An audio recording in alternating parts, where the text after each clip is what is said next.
Hello, Las Vegas. Litecoin Foundation, thanks for hosting. And all you beautiful people on the internet. My name is Mati Greenspan. I'm the founder and CEO of Quantum Economics. We're a firm for research, advisory, and money management in the crypto space. We've got about 40 members on board, movers and shakers, CEOs and board members, thought leaders and social influencers, and some of the most prolific researchers and writers in the space. Previously, I was at eToro for about 7.5 years, where I was the senior market analyst, and I'm the co-author of the book, The Complete Guide to FinTech Investing. And how does this thing work? There we go. So throughout my career, I've probably witnessed thousands, if not tens of thousands, of people who come in, meet the markets. They've got stars in their eyes, think they're going to make $1 million buckaroonies overnight, and then end up like this guy with their fist on the table. You know, both the laptop and the telephone at the same time. Doesn't matter. Those tools aren't going to help you in this environment. Basically, it's a shit show, and it's been like this since before crypto. It's been like this as far back as I know. I mean, I've been a paper trader since I was 13 years old. And the statistics have always been stacked against you for new-coming traders. It's not pretty. I remember reading something like 2% of Forex traders actually make money. And as somebody who was working inside of a broker, I was skeptical of even that number, literally. And, you know, technical analysis, I mean, I've been a student of technical analysis for a very long time. I don't believe that it can be helpful. I can probably count the number of successful traders who made a lot of money in the markets from high leverage trading. I could probably count them all on one hand, literally. So that's how it is. And sorry to burst anybody's bubble. I believe that this is going to be the number one difference for anybody looking to make money out of the markets. It's simply a matter of timing, right?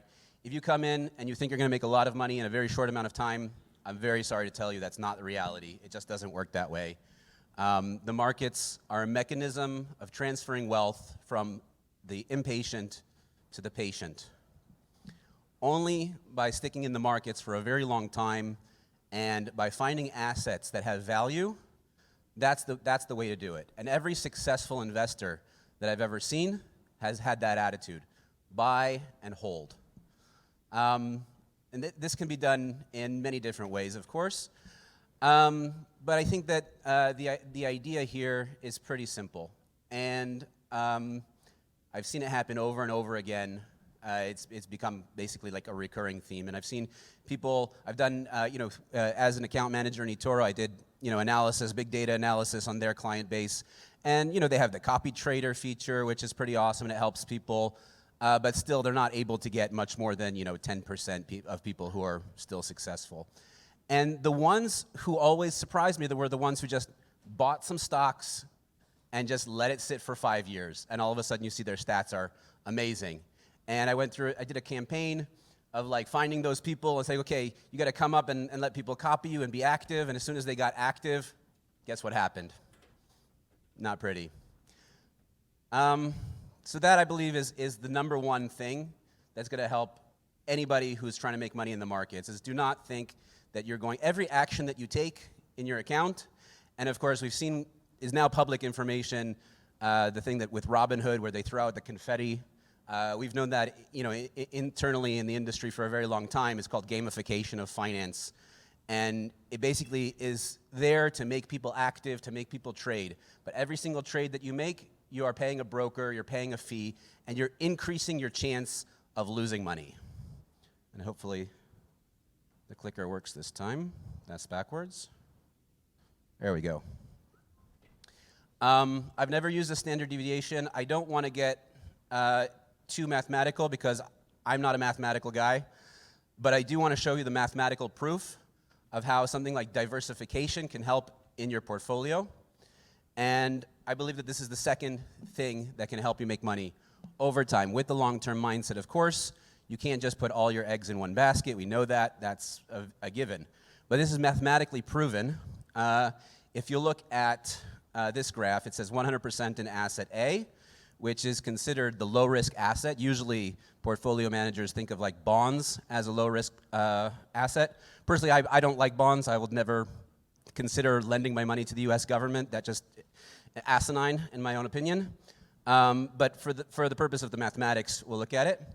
And then you have on the left a minimum variance portfolio, and then the efficient frontier.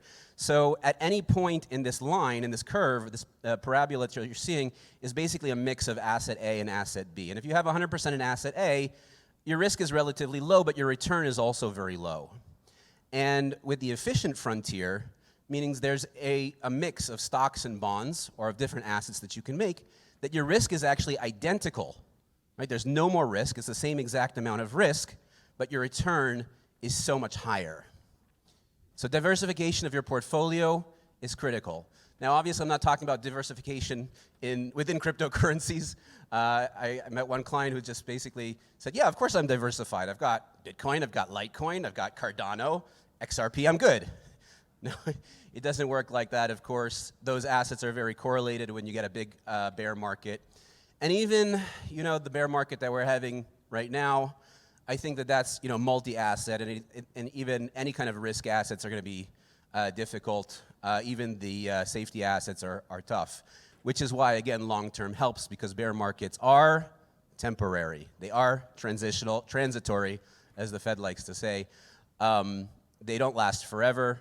The bear market comes, we will have a bull market again, and as long as you don't panic and sell out, you're going to be good. A study was done on the S&P 500.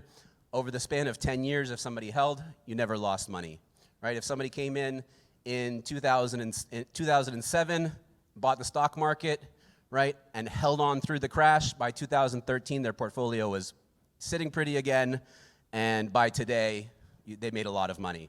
Anybody who panicked and got out, they lost money. Also, you have to be aware of which type of assets are in your portfolio. So maybe this visual representation isn't exactly the best, but what I want to get into is the idea of fiat currency. Fiat currency is not a good place to keep your money, to store your money, as you probably know. Fiat money is intentionally designed to lose value over time. They call it inflation. But you can also look at like a graph of the purchasing power of the US dollar over time.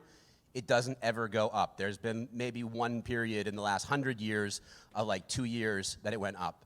And it's funny when you watch financial news, if anybody's watching Bloomberg and CNBC today, and they go, the dollar's getting stronger. It's not getting stronger. It is getting steadily weaker over time, as it always has been. It gets stronger maybe when compared to other currencies. So if you look at the dollar index, it's going up. But the dollar index only measures the dollar against the basket of its peers. And all currencies for the last, 1,000 years are always falling over time. And somebody asked me yesterday, what if the US dollar crashes?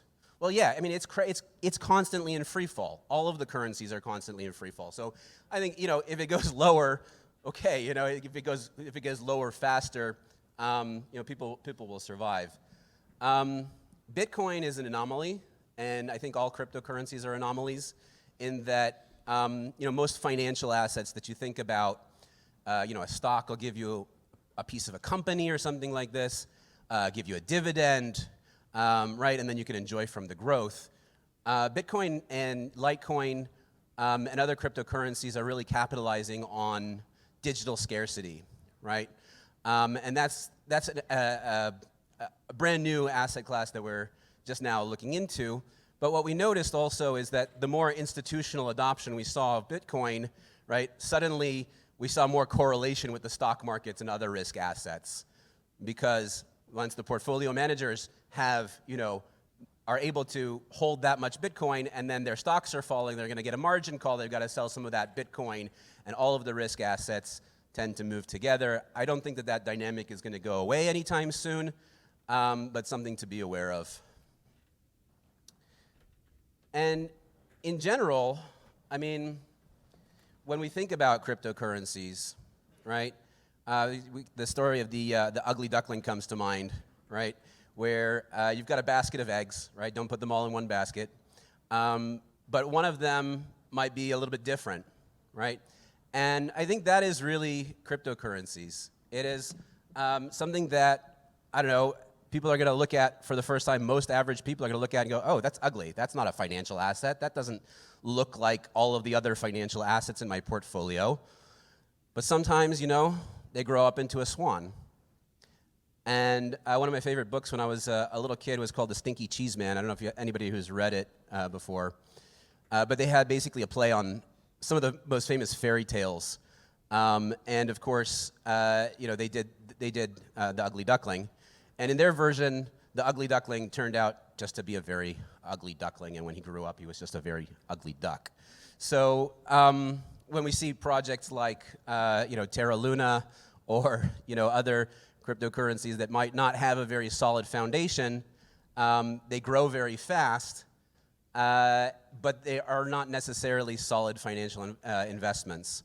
So this is why I always urge people to have many different types of things in your portfolio. But also you can kind of identify those things through research. And that's one of the things that I love about researching the crypto space and working with some of the brilliant minds in the space. It's like sending out a ship before Google Maps, right? And you never know what the ship's going to come back with, right? It's actually exploring unknown territory because the technology is so new. You really can come up with extreme discovery. So, for example, we did research on Bitcoin mining, and we discovered, Texas being an awesome place to do it, especially once China decided to kick out all of their Bitcoin miners. For us, that was like a big light went off, a big green light went off, and said, okay, you could take this research and turn it into action. And so we founded Quantum Expeditions, which is a spin-off of quantum economics. We were able to overraise on our seed round, even though it was a bear market. It was pretty incredible. A year ago, I probably had 7 or 8 VCs inside of a week coming up to me and say, "Mati, what are you working on? I want to fund it." Right? And that was when Bitcoin was at 60K. And then once it got down to like 30K, they're like, we're not funding anything at the moment, right? So we were actually able to, through the power of the community, mostly just from people, readers of our newsletter, and followers on Twitter, to actually get us to a position where we're now looking to open up a Bitcoin mining facility, and we believe that it's an excellent time to do so at an excellent place.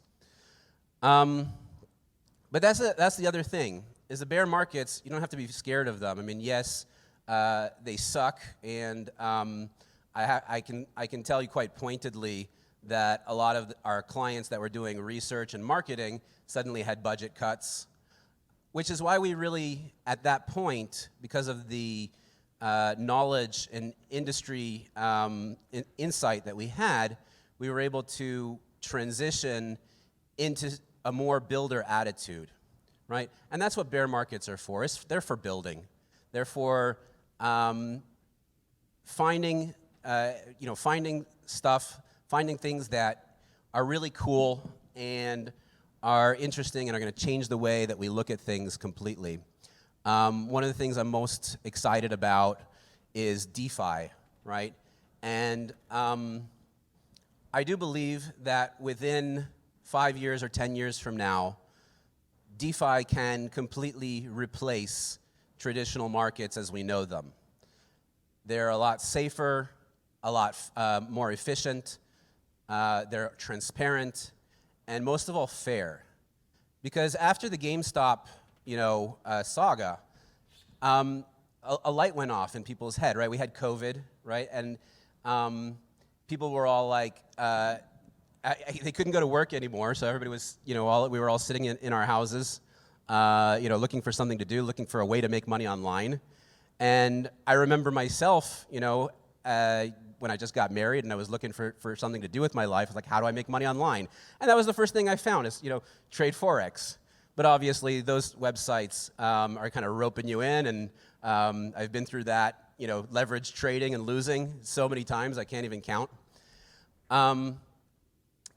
But the GameStop people, they figured out that we can actually win in this market, and we can actually take back some of the control. And and then there was this narrative for a while going, okay, wait a second, DeFi is going to pay you 8%, right? Whereas bond market's paying you, 2%. And suddenly that got flipped on its head, right? And that narrative really drove the 2021 institutional adoption, right? And now that it's reversed and people are going, wait a second, is DeFi dead? And I'm like slapping my forehead over here, like going, guys, you've lost sight of what's important, right? It's not short-term yields that are important. The yields today, they're going to go up, they're going to go down. What's important is the mechanism that we're building. It's the ground layer for replacing the traditional finance system. I don't really care very much if a Wall Street investor right now sees DeFi as a better or worse option than bonds, and I don't care how he compares it to it in his head. I know that everybody else out there who's not a portfolio manager, who are much more people, the 99%, are going to, wait a second, I want to invest my money in a way that's fair and transparent, and I can actually verify. Not all of us are coders, but over time, and obviously there's something they call smart contract risk in DeFi, but that disappears over time because the people who are smart coders, right, they band together, and they, if you have enough people who audit a smart contract, you can understand that it's safe. I have one auditor, I say, you go look at that project, and he'll come back to me and say, yes, here's the loopholes, or this one is secure, and figure it out pretty quickly, right? And even if everybody doesn't have access to that type of information, over time we will, because I'm going to share it with you, and everybody like me is going to share it, and that's how we figure out which are the good contracts, which are the good ones, and obviously, let's be honest, any kind of investment, I think, lending to a liquidity pool or lending to, other people who are going to do things in the market, is a lot safer and a lot more fun. Obviously, if you get into impact investing, it's not just about how do we make money, but it's about what is our money doing, right? It's not just how is it working for us? What are we affecting when we make that investment? Is the microphone still on? You guys did something different there. Hello?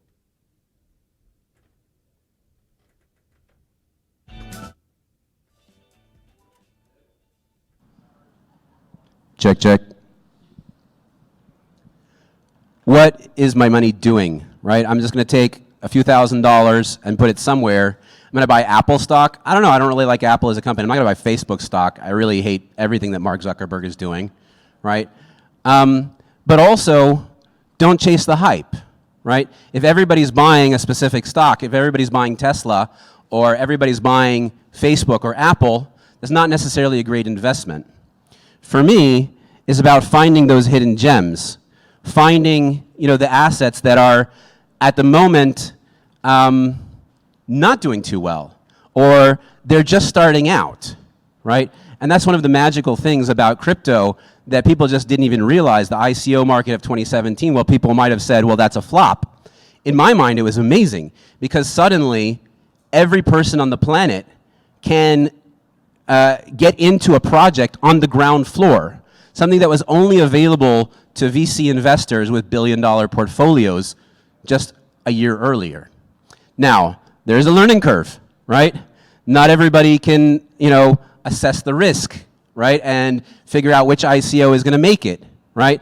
And certainly there's formulas that you can put out, but also having a democratized financial system allows you to not necessarily, I first of all wouldn't buy any coin that doesn't have a utility already, right? We've seen too many of those ICOs where, yes, I'm starting a casino. Does anybody want to buy some chips? There's no platform yet, but we'll sell you the chips already, and you're going to take part of it. Now, that can be successful sometimes. Look at Binance, right? That was hugely successful. They raised money before they ever had a platform, and the Binance coin had utility on the platform. But for every one Binance, there are probably several hundred that didn't necessarily work out. But the beautiful thing is you can then choose any time along their life cycle to make that investment. So maybe now Binance Coin, now that they're one of the most powerful financial institutions in the world, certainly they might get bigger and of course have it in your portfolio, right? But that's not necessarily where the big growth is. The big growth comes in when you have assets that are extremely undervalued, and you can come in and, with a diversified portfolio, take advantage of the major upswing. And in this market, it can be sometimes 10 times your money, 100 times your investment, and that can be realistic because it's been realistic before for venture capitalists. They've seen that type of growth. Venture capitalists think about things in a different way. They say to themselves, well, I have 50 companies in my portfolio, 49 of them are going to be flop, but one of them is going to be Twitter, right? And they don't care about the other 49 all of a sudden, right? But obviously, I'm not saying that everybody should be. I believe that there's probably as many different ways to invest as there are people in this world. So everybody's going to come up with something different.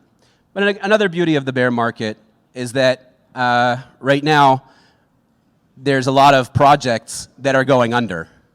And that's unfortunate for them, but also that breeds opportunity. And we're working on a project right now called Layered Cake, which is banding together about half dozen projects that otherwise would have gone under because they just simply couldn't cover the overhead. But they all have monetizable assets. They're about to close their doors, but they still have a community of 20,000, 30,000 people that are active. That's monetizable. They have a Twitter account. That's monetizable, right? And a lot of them have technology too, which is significant. And that technology could be used to build stuff.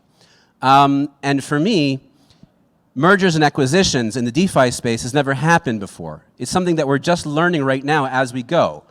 And it's different than traditional markets. Because traditional markets, you talk about a company, which comes from the word corporation, corpus, which means a body. So you think about a company, it's actually like a human being, right? So if you want to merge two of them together, it's like a marriage, right? And I don't know how many people here have gotten married.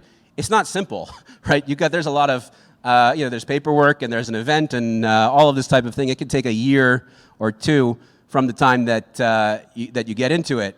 But with DeFi projects that are projects, they're networks, you can band them together much simpler. And I think of them as building blocks, right? Where you might be able to swap out one component for another, but joining networks is as simple as creating a funnel to do so. Anyways, I hope that has been somewhat beneficial. I tried to cram about 20 years of industry knowledge into 20 minutes. I do appreciate it. Feel free to follow on Twitter or subscribe to our newsletter at quantumeconomics.io. Of course, past performance does not indicate future results. Therefore, the charts are BS.